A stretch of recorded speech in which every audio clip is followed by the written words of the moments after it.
देऊळबंद 2 ची क्रेज आत्ता सध्या तुम्हाला सगळ्यांना पाहायला मिळते, बरोबर. तसाच माझ्या मनात सगळ्यात जास्त उतरलेला जो पिक्चर आहे ना, तो म्हणजे देऊळबंदाचा पहिला पार्ट.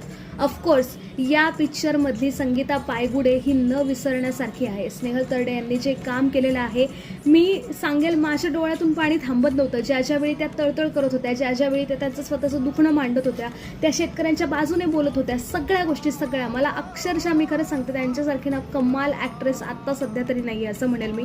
पण ज्यावेळी देऊळबंद पहिला रिलीज झाला होता ना, त्यावेळी राघव शास्त्रीला टक्कर देणारं मला नाही वाटत या 10 वर्षात कोणी आलं असेल.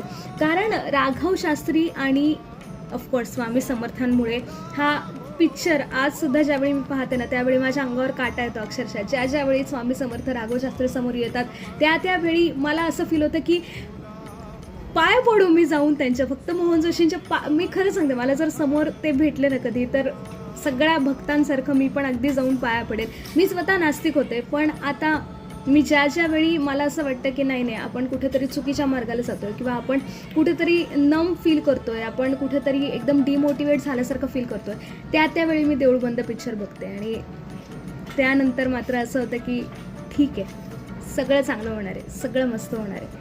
तुम्हाला यापैकी कोणती फिलिंग आली असेल ना, तर मला नक्की कमेंट करून कळवा. आणि खरंच हा पिक्चर आता पुन्हा एकदा याचा 3rd पार्ट बनतोय आणि त्यात राघव शास्त्री परत येतोय हे म्हटल्यानंतर मला असं झालंय की लवकर पिक्चर काढा यार, लवकर लवकर लवकर राघव शास्त्रीला इन करा. कारण की काय बोलू, क्रश येतो माझा.